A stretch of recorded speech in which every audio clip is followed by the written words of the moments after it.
imagen, una llave dentro de la cabeza.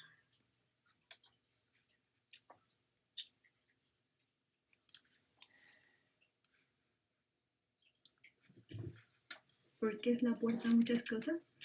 Pues sí, es la llave que abre todo, ¿no? Si ustedes usan adecuadamente su cerebro, se van a abrir todas las puertas en todos los sentidos, ¿no? No nada más en la parte académica o en la parte escolar, no nada más en la parte laboral, ¿no? Entonces, si ustedes se han puesto a pensar, ustedes son 36 nuevos estudiantes de medicina, ¿no? La oferta de estudiantes de medicina es muy grande, son muchas universidades, ¿no? Públicas y privadas. Y todavía hasta antes de la pandemia se seguían abriendo escuelas de medicina, impresionantemente. Ya no hay campos clínicos, ya no hay tantos hospitales, ya no hay tantas plazas para internado, ya no hay tantas plazas para servicio social. O sea, el sistema de salud se está colapsando de alguna manera. Yo sé, desafortunadamente, que en esta pandemia murieron muchos médicos, efectivamente, ¿no? Pero aún así, hay más de los que se murieron. Entonces, aunque ellos hubieran dejado, ¿qué les gusta? 100 plazas, 200, 500, 1000, pues no, hay mucho más médicos que eso, ¿no? Entonces, esa llave que les va a proporcionar, pues sí, ser un médico diferente a los demás, ¿no?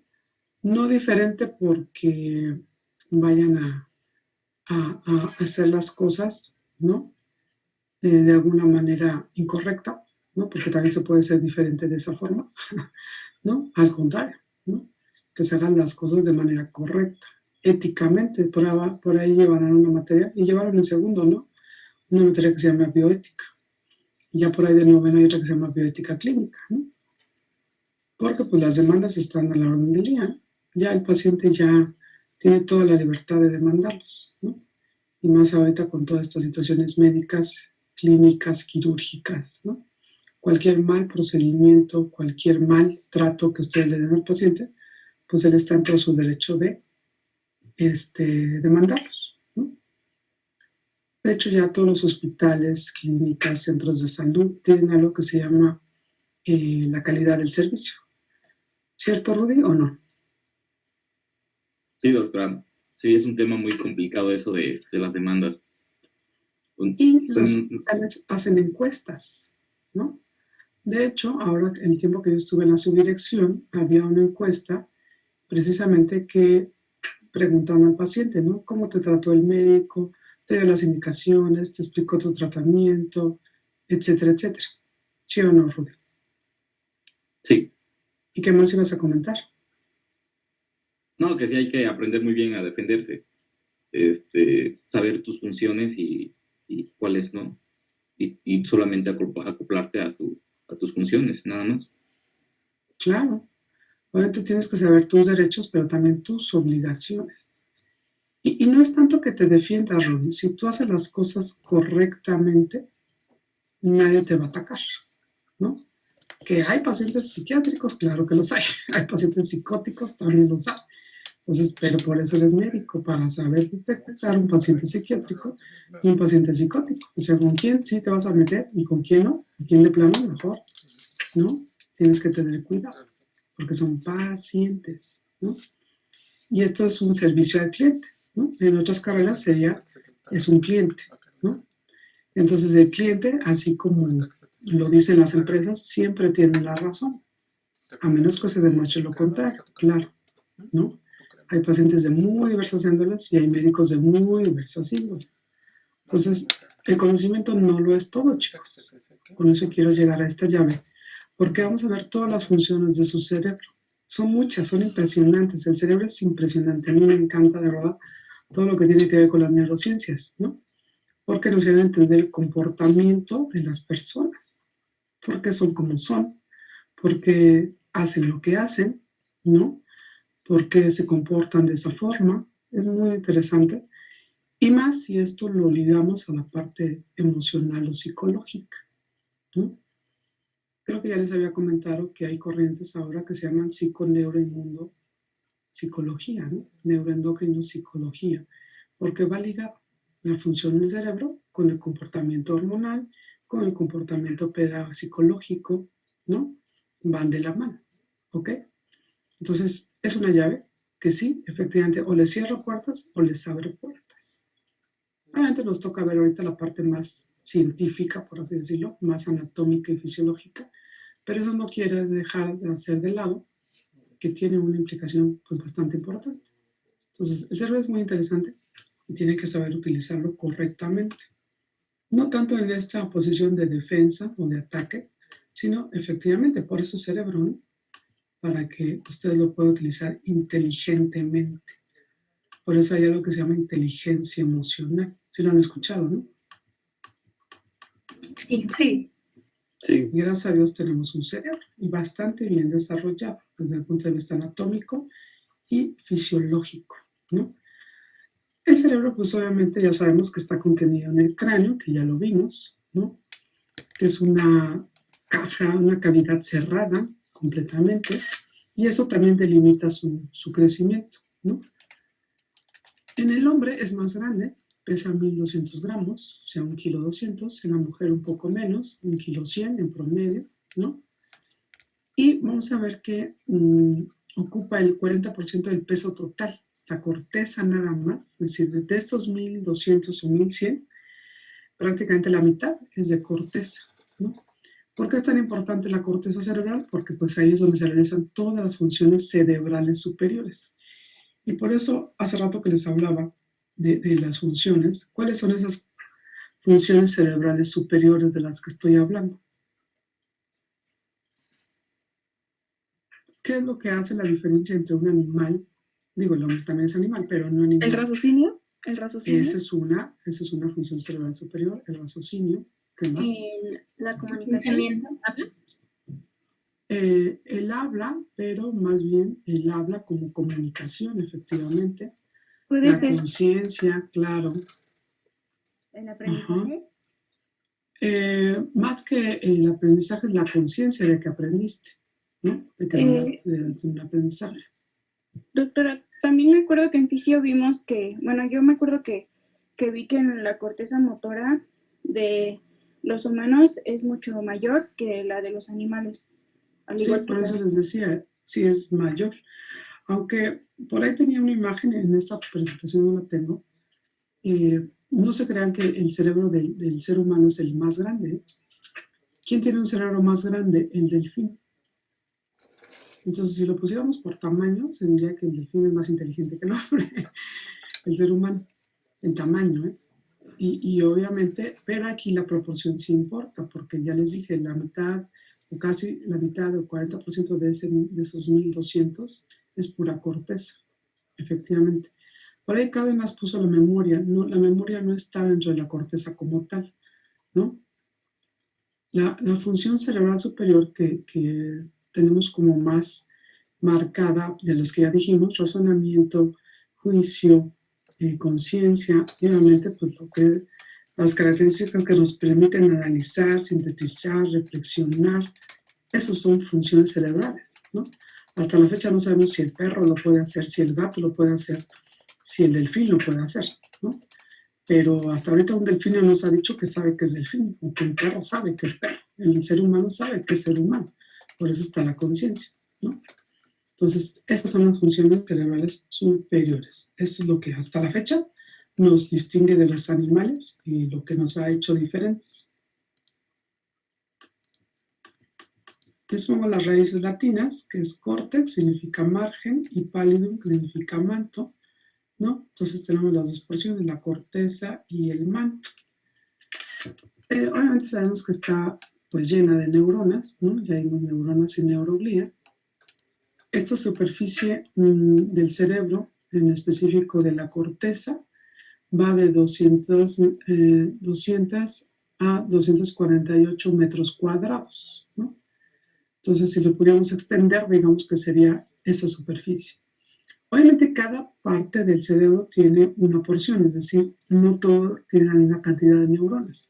Por eso, de esta superficie, el 45% corresponde al lóbulo frontal, que es el más grande, el más importante. Luego sigue el lóbulo temporal y luego el occipital. También va a tener diferencias en el grosor. El grosor de la corteza va de 1.5 a 4.5 milímetros. Y en aquellas áreas que se usan más, que usamos más frecuentemente, el grosor es mayor.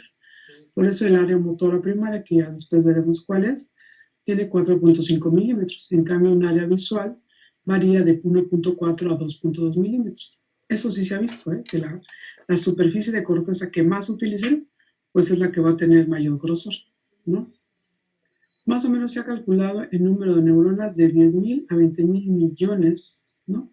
Pero aquí estamos contando desde la semana 18 de vientre uterino. O sea, si ahorita le cuentan, después de tantos años, pues ya no llevan esa cuenta, ¿no? Seguramente ya se redujo drásticamente. Si a eso le agregamos golpes, alcohol, drogas, medicamentos, ¿no? Entonces, ahorita si hiciéramos un conteo de neuronas, pues ya quedaría lejos de esa cuenta. Entonces ya les comento, la corteza también se le llama sustancia gris, que ya lo habíamos comentado, es externa, este es un cerebro real, obviamente, es un corte. ¿Qué corte es este? ¿Se acuerdan? ¿Transversal? No. ¿Es coronal? Sagital. Este es un corte coronal, ¿sí? Un corte coronal del cerebro, aquí está el hemisferio derecho, hemisferio izquierdo. ¿Estos espacios sí los ven? Sí, ¿Qué Sí. son? Estos huequitos. los ventrículos. El ventrículo lateral, efectivamente, el ventrículo lateral derecho, izquierdo. Y aquí en medio, si ven un espacio, donde está mi cursor, Sí. tercer ventrículo. Es el tercer ventrículo. Obviamente aquí no vemos el cuarto porque no hay tallo, no estamos en el cerebro. Si ven esto cafecito, ¿no? Sí. Es Sí. la corteza. Todo lo que se ve cafecito es corteza, es decir, es sustancia gris. Aquí también se ve, ¿no? Esto también es sustancia gris. Ya no es corteza, pero es un núcleo de sustancia gris. Estos son núcleos de sustancia gris. Todo esto es corteza de sustancia gris. Y obviamente lo blanco, pues se ve blanco. Esa neurona es sustancia blanca, que también se le conoce como manto, en ese hecho, o centro oval. Entonces decimos que la corteza es externa y el manto o centro oval es interno. ¿Queda claro? ¿De qué está hecha la sustancia blanca? ¿Se acuerdan que dijimos? ¿Axones? Axones, exactamente. Y entonces en la corteza están los somas, ¿no? Por eso es tan importante la corteza. El problema es que la corteza está muy expuesta, está afuera, ¿no? Digo, yo no sé por qué Diosito, Yahvé, puso la corteza afuera. Yo lo hubiera puesto acá adentro, ¿no? Para que no quede expuesto, pero desafortunadamente si ustedes tienen un golpe, un traumatismo craneoencefálico, pues lo primero que se lastima es la corteza, ¿no? Bueno, entonces ahí tenemos varios dibujos, que es lo que vamos a hacer el día de hoy, dibujos.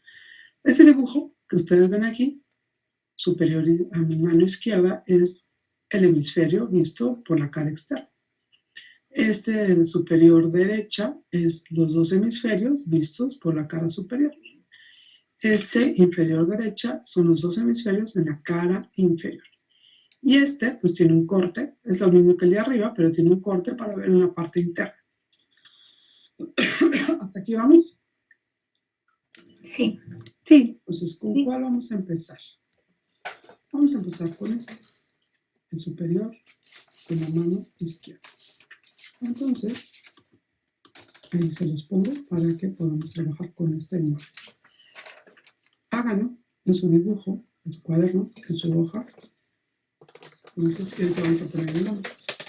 ¿Ok? ¿Es el tamaño de la hoja, perdón? Sí, ahí sí. Déjenlo al tamaño de la hoja, pero pónganlo en el centro, para que les dé espacio para poner a los lados lo que vamos a escribir. ¿Sí me explico? O sea, dejan en el centro de su hoja el dibujo y a los lados espacio. Dejen espacio, o sea, a los lados para que les quede. No ocupen toda la hoja, porque van a poner muchísimos nombres ahorita. ¿Ok? En lo que lo hacen, 3 Maestra. minutos. Mande. ¿Lo puede hacer un poquito más grande, por favor? Ahí voy, espérame. Es que como lo calco, porque no sé dibujar. Gracias.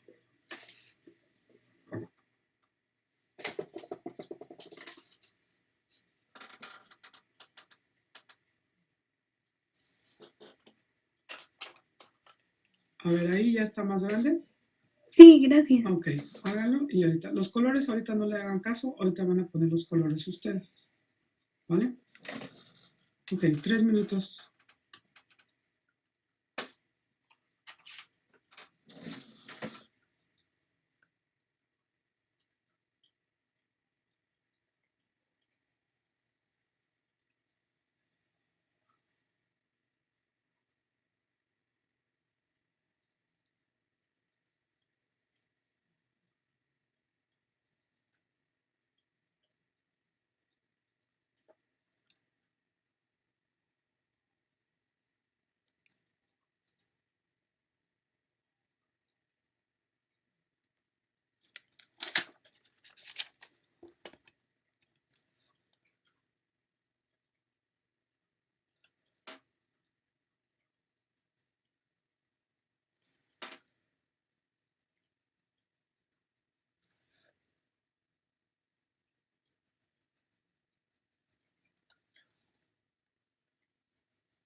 ¿Listo, chicos? ¿Ya quedó su dibujo? Sí, doctora. Obviamente están viendo un solo hemisferio, ¿no? El otro hemisferio será lo mismo, nada más que ahorita pues vamos a empezar con el hemisferio. Entonces, de este hemisferio del cerebro, ¿cuántos lóbulos tiene? 4 lóbulos. 4. 4. ¿Quién me dice cuáles son? Yo. ¿Quién es yo? No veo. Yo, viene ahí. A ver, viene, ¿cuáles son? En el rosita es el lóbulo frontal, en el que está como en el gris es el lóbulo parietal, verde, Ajá. lóbulo temporal y amarillo lóbulo occipital. ¿Y son todos, viene? De los que se ven allí, sí. Y entonces, si no se ve, no está.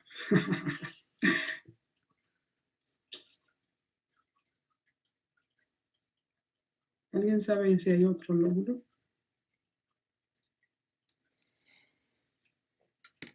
¿Podría ser el ínsula? ¿Quién es la ínsula Vázquez Almendares? ¿Dónde estaría?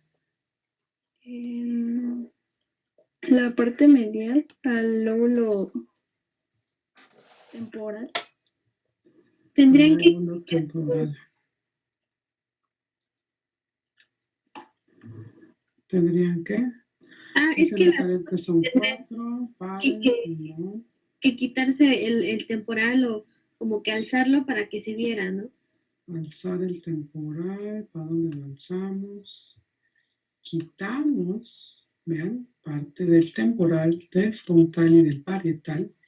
Y efectivamente, ahí en el fondo, este que ven ahí es la ínsula.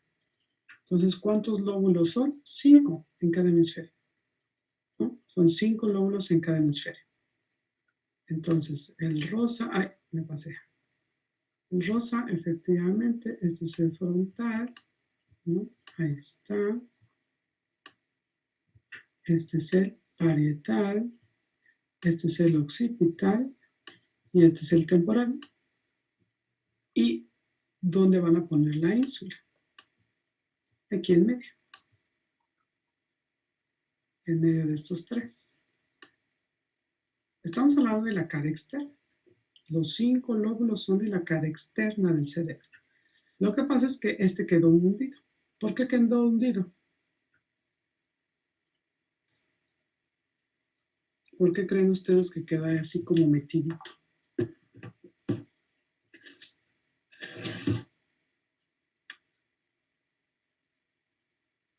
¿Por el plegamiento embrionario? Claro, se fue plegando la corteza, ¿no? Y entonces en uno de esos pliegues, pues quedó adentro. ¿Ya pusieron los 5? Dijo que este también es externo, ¿verdad? Sí, estamos viendo la cara externa. Obviamente en el otro hemisferio es exactamente lo mismo, ¿no?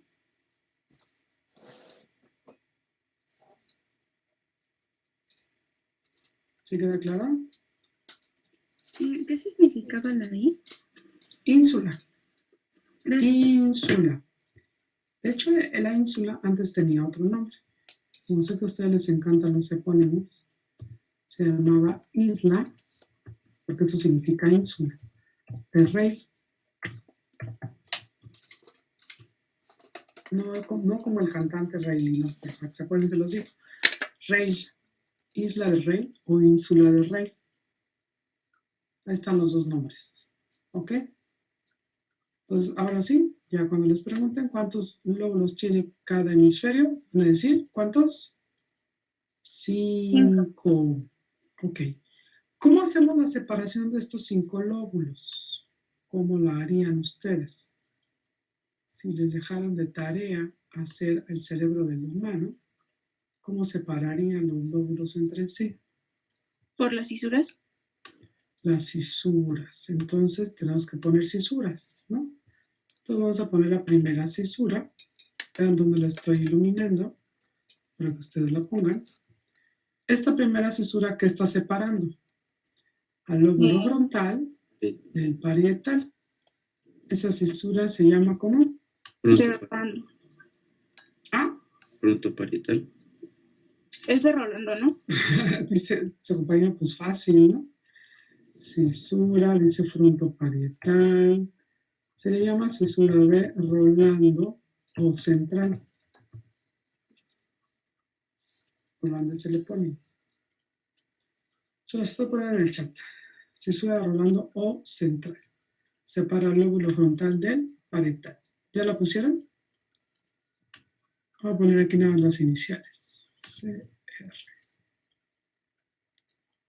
Ok. ¿Qué otra cisura tenemos? La de Silvio. Esa es esta. Toda la de Silvio que separa.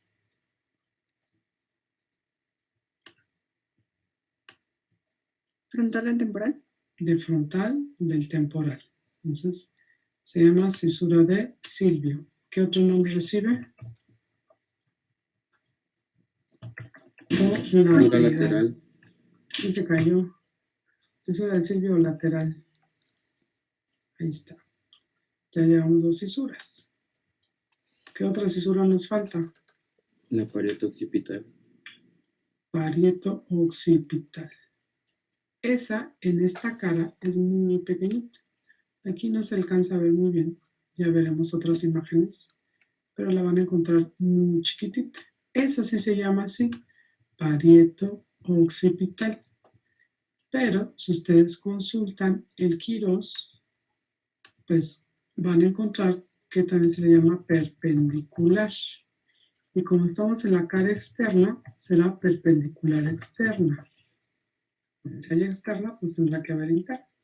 Entonces se le llama parieto occipital o perpendicular externa.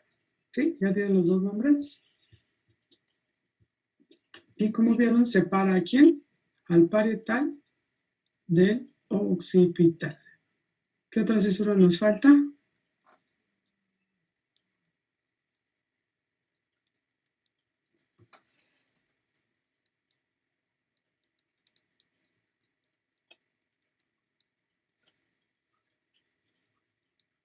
La occitotemporal. Occitotemporal, no hay. No hay cisura occitotemporal. No la hay. La temporooccipital, Tampoco hay. ¿no? Ahí no hay cisura. De esta cara son las que vamos a tener. Eso quiere decir que las cisuras separan a los lóbulos entre sí. ¿Va? Pero si se fijan, dentro de cada lóbulo hay más rayitas. ¿Ya las vieron? Aquí, por ejemplo, hay una rayita aquí. ¿Sí o no? Hay otra por acá. Circunvoluciones o eso que llaman.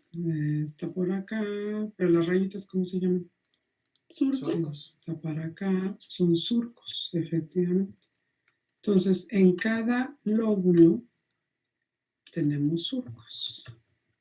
Y los surcos separan a las circunvoluciones, que ya para los textos actuales se llaman giros. Así como las cisuras separaban a los lóbulos, los surcos separan a las circunvoluciones o giros. ¿Qué diferencia habrá entonces entre un surco y una cisura? ¿Por qué no a todo le llamamos surco o a todo le llamamos cisura? La cisura se ve más profunda, ¿no? Que el surco. Son más profundas. Son más numerosos los surcos. Tenemos más surcos, digamos, ¿no? Entonces, ya dijimos, las cisuras son más profundas y separan lóbulos. Los surcos son menos profundos o más superficiales y separan giros o circunvoluciones. Entonces vamos a poner los surcos y los giros del lóbulo frontal. Entonces, el primer surco que vamos a poner es este que está delante de la cisura de Rolando. Entonces, si está por delante de la cisura de Rolando, ¿cómo se llamará? Por delante. Esto es adelante. Frontal. Puede ser. Anterior. Ese es un nombre. Surco No. anterior de Rolando, ¿no? Entonces se llama surco precentral, vemos que la célula central, o prerolándico. Y sí, como estamos en el lóbulo frontal, sí corresponde al lóbulo frontal también. Entonces también se le llama surco, ahí está, surco precentral o prerolándico. Ahí está. Me quedan 10 minutos, pero ya se los escribo. Surco precentral o prerolándico. Está por delante de la cisura de Rolando o central. ¿Ya lo pusieron?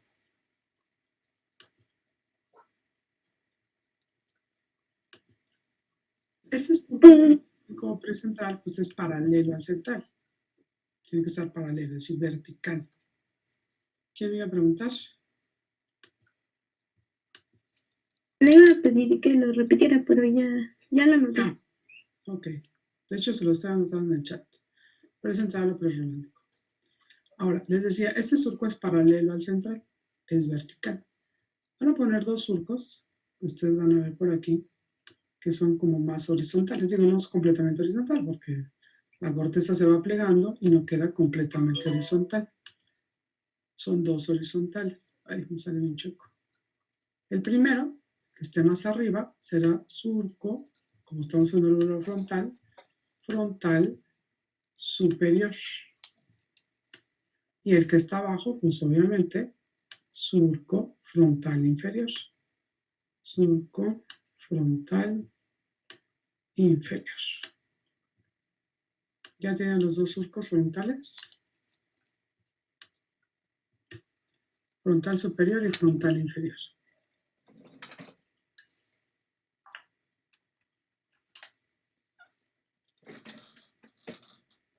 ¿Puede volver a señalarlos, por favor? ¿Son los que están de naranja? Sí. Nada más puse las iniciales. Surco frontal superior, arriba. Surco frontal inferior, abajo.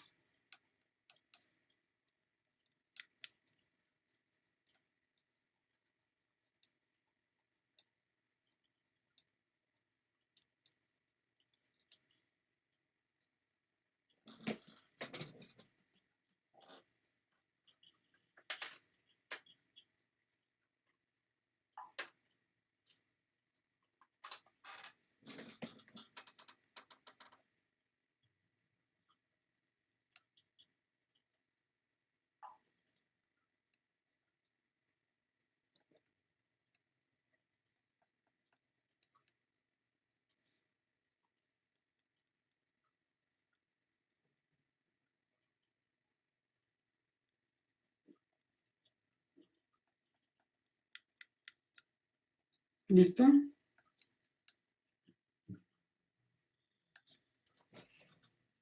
Sí, Miss. Cuenten los espacios que les queda entre los surcos.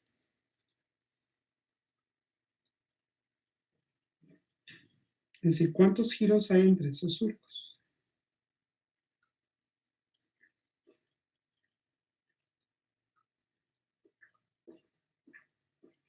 ¿Sí me explico?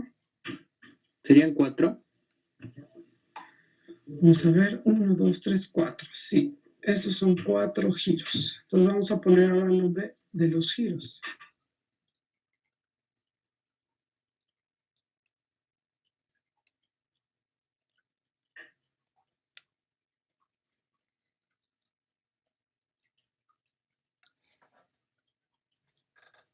El giro que está entre, fíjense, entre la cisura de Rolando y el surco precentral, pues se va a llamar igual. ¿Cómo se llamará ese giro? Precentral. Igualito, ¿no?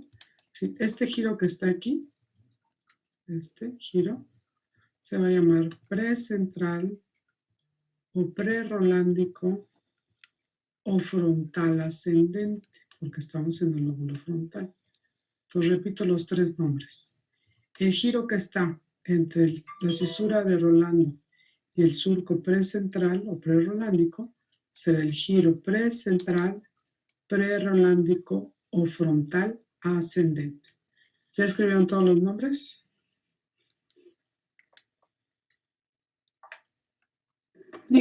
¿Los puedes repetir, por favor? Precentral, giro precentral o prerolándico o frontal ascendente.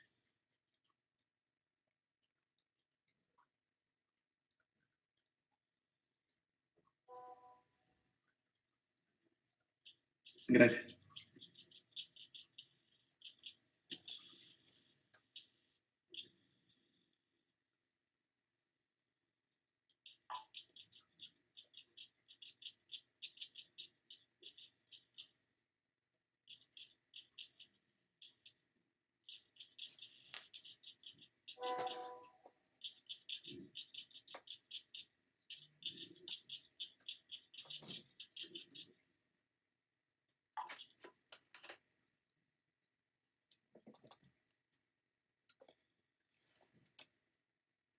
¿Listo? ¿Ya tienen los 3 nombres?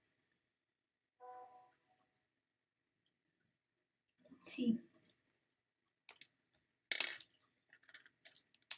Luego, el giro que está por arriba, fíjense, del surco frontal superior, ese no hay tanto problema. Se llama giro frontal superior.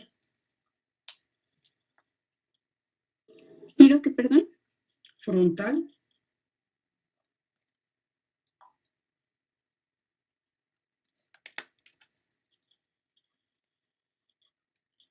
superior.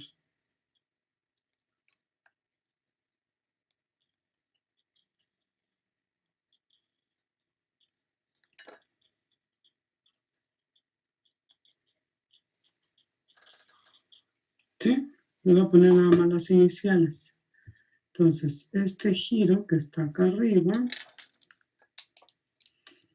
este será giro frontal superior. Obviamente el giro abarca todo, ¿eh? Es decir, todo este espacio es el giro, ¿sí? Es decir, desde acá, todo eso, todo esto. No nada más donde pongo las letras, ¿no? ¿Sí? ¿Sí me explico? Obviamente me van a enseñar su dibujo para el pase de lista, ¿sí?